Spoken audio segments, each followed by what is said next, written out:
This video is sponsored by Ram Ram Group of Companies, co-sponsored by Nature House and Bhaiya Ji Silver Coated Ilaichi। Om Prakash Rajbhar और उनके बेटे अरविंद राजभर की एक बार फिर से मुसीबत बढ़ गई है। अभी हाल ही में आपको मालूम होगा करनी सेना ने किस तरह से उन्हें धमकी दी थी। ऐसा दावा ओम प्रकाश राजभर और उनके बेटों की तरफ से किया गया था। वो बात अलग है कि करनी सेना ने मना किया, लेकिन ओम प्रकाश राजभर भी इस बात को जानते थे, चाहे वो धमकी असली हो या नकली, करनी सेना के खिलाफ कोई कार्रवाई हो नहीं सकती। हाल ही में जिस तरीके से समाजवादी पार्टी के दलित सांसद रामजीलाल सुमन के काफिले पर हमला करना, उनके घर पर हमला करना, उसके बाद भी करनी सेना के खिलाफ उतनी बड़ी कार्रवाई नहीं हुई, इससे स्पष्ट समझा जाता है कि सत्ता से आशीर्वाद प्राप्त ये संगठन है। ऐसे में उसी करनी सेना की तरफ से अगर ओम प्रकाश राजभर को धमकी दी जाती है तो इस करनी सेना का कुछ होने वाला नहीं है। लेकिन मसला इसके आगे का है। अब उनके बेटे यानी अरविंद राजभर जेल जा सकते हैं। जी हाँ, उनके खिलाफ एक मामला दर्ज हुआ है और ये मामला ऐसा वैसा मामला नहीं है, एक संगीन मामला है जिसको लेकर उनके खिलाफ मामला दर्ज हुआ और अब जेल जाने की नौबत आ गई है। लेकिन ये सब इतनी आसानी से कैसे हो गया, ये आज आपको दिखाने जा रहा हूं। क्या ये पूरा का पूरा खेल बाबा की तरफ से खेला गया? क्योंकि बाबा की आंखों में लगातार ओम प्रकाश राजभर उनकी पार्टी अब चुभने लगी है। वजह है एक सीट पर होने वाला उपचुनाव। नमस्कार, मैं हूं प्रज्वल गौतम और आप देख रहे हैं खबर चौक। सबसे पहले मैं आपको खबर बताता हूं, जो मुख्तार अंसारी के बेटे हैं अब्बास अंसारी, उनको लेकर आप तक खबर पहुंची थी कि अब्बास अंसारी चूंकि समाजवादी पार्टी और सुभाषपा का गठबंधन था, ऐसे में सुभाषपा ने अब्बास अंसारी को टिकट दी थी और अब्बास अंसारी उसी टिकट पर चुनाव लड़े थे। अब उसी सीट पर चुनाव लड़े थे और चुनाव जीता भी था। ये हम सबने देखा कि कैसे चुनाव जीता। हाल ही में अब्बास अंसारी ने एक बयान, जो उनका उस समय चर्चा में रहा, वो बात अलग है कि बीजेपी के नेता इससे बहुत बड़े बड़े बयान दे जाते हैं, उनके खिलाफ ऐसी कार्रवाई नहीं होती। खैर, अब्बास अंसारी के खिलाफ एक मामला निकल कर आया, उनको सजा हुई और उसके बाद उनकी विधानसभा सदस्यता चली गई। जैसे ही वो सीट खाली हुई, उस सीट पर बीजेपी ने दावा ठोक दिया। ओम प्रकाश राजभर उखड़ गए। उन्होंने कहा इस सीट पर तो हमारी दावेदारी है, हम ही लड़ेंगे चुनाव, क्योंकि हम नहीं देंगे अंसारी परिवार को, लेकिन कम से कम ये सीट हमारे पास रहेगी। लगातार इस चीज को लेकर बातचीत चल रही थी। फिर ओम प्रकाश राजभर डाउन भी हुए, तमाम चीजें।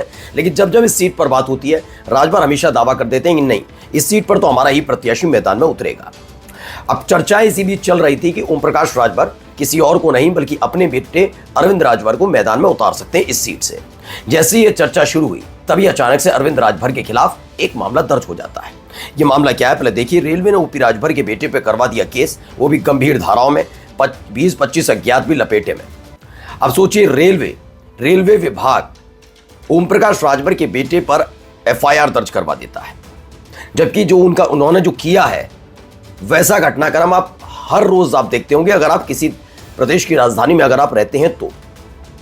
दरअसल इन्होंने मार्च के महीने में एक प्रेस कॉन्फ्रेंस कर दी थी। प्रेस कॉन्फ्रेंस क्या मतलब, मीडिया वाले पहुंच जाते हैं स्टेशन पर, बाइट देते हैं, एक दूसरे को बयान दिए जाते हैं, तो वो सारा था।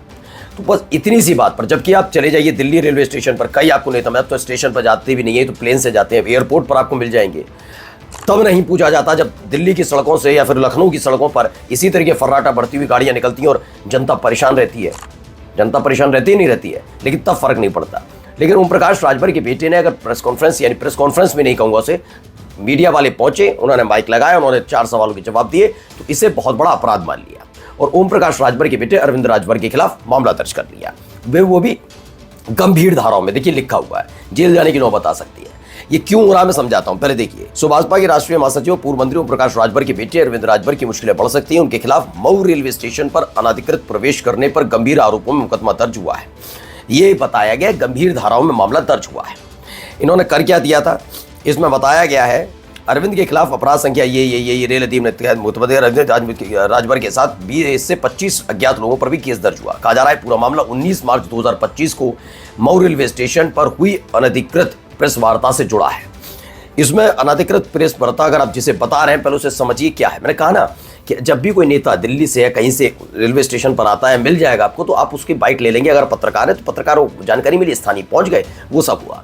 लेकिन वो मसला इतना बड़ा बना दिया गया है जिसे हद में रहे अरविंद राजभर, हद में रहे ओम प्रकाश राजभर। बता दिया चुनाव लड़ने की सोचोगे तो उससे पहले ही निपटा दिए जाओगे। राजनीतिक तौर पर निपटाने के लिए पूरी तैयार है, वरना इतने से मामले पर बताइए, इससे बड़े बड़े मसले निकल कर आते हैं, उन नेताओं पर एफआईआर दर्ज नहीं होती, इन पर एफआईआर दर्ज हो जाती है।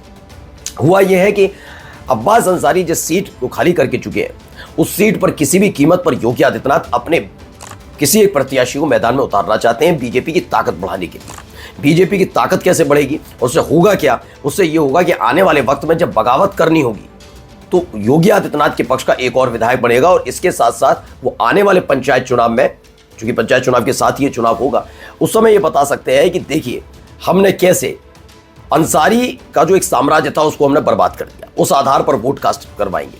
और कैसे हमने उस सीट पर जिस पर लंबे समय तक दबदबा रहा अंसारी परिवार का, वहां बीजेपी का विधायक है, ये दिखाने और बताने की कोशिश करने के लिए यही बीजेपी के प्रत्याशी को मैदान में उतारना चाहते हैं।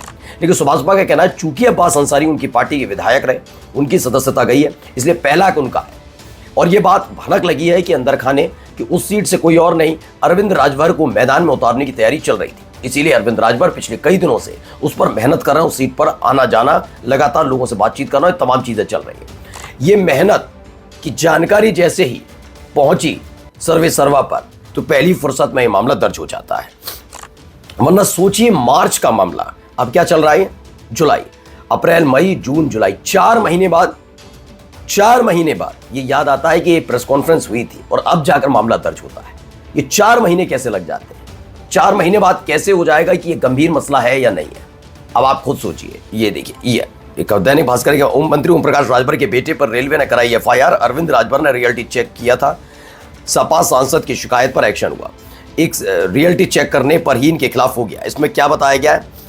अरविंद राजभर मऊ स्टेशन पहुंचे थे। 19 मार्च की कहानी। अरविंद राजभर अपने काफिले और समर्थकों के साथ मऊ स्टेशन पहुंचे। इस दौरान किसी ने ना तो प्लेटफॉर्म टिकट लिया और ना ही रेलवे प्रशासन से अनुमति ली। अरविंद राजभर को न केवल स्टेशन का निरीक्षण किया बल्कि स्टेशन परिसर में ही प्रेस कॉन्फ्रेंस की थी।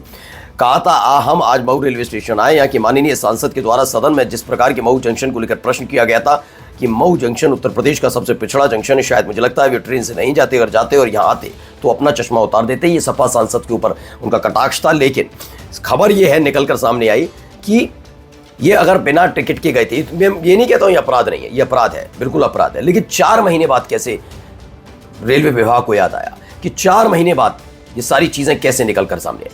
ये फौरन कार्रवाई कि अगर आप और हम होंगे तो कैसे कार्रवाई होगी? फौरन होगी ना, 2-4 दिन के अंदर आपको पता लग जाए आपके खिलाफ एफआईआर हो गई।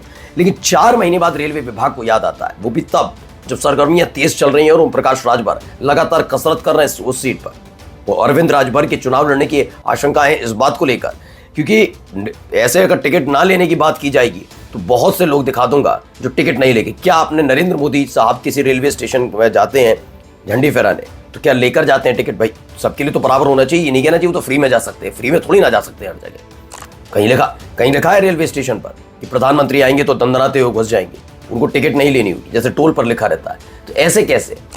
कितने उस समय जब हो रहा होता है, योगी आदित्यनाथ जाते हैं, कोई प्रदेश का मुख्यमंत्री कहीं जाता है तो उनके चिले चपाटे टाइप कितने घुस जाते हैं? कोई पूछने वाला होता है क्या? उस मुख्यमंत्री पर, उसके समर्थकों पर कभी एफआईआर दर्ज हुई? नहीं। मैंने बता रहा हूं ना, ये बहुत बड़ी रार पैदा हो गई है। ये रार अभी सुगबुगाहट के साथ है क्योंकि करनी सेना ने जो धमकी दी उसको लेकर पहले से ओम प्रकाश राजभर बहुत सतर्क मूड पर है। वो बात अलग है कि जब वही काम रामजी लाल सुमन के साथ ये करनी सेना वाले कर रहे थे तो वो बाप बेटे बैठकर तालियां बजा रहे थे। आज इन्हें समझ में आया करनी सेना एक संगठन नहीं है बल्कि कैसे गुंडागर्दी करता है। और अब देखिए आ गए बाबा के निशाने पर अरविंद राजभर। नमस्कार। New public inter college Lucknow, admission open.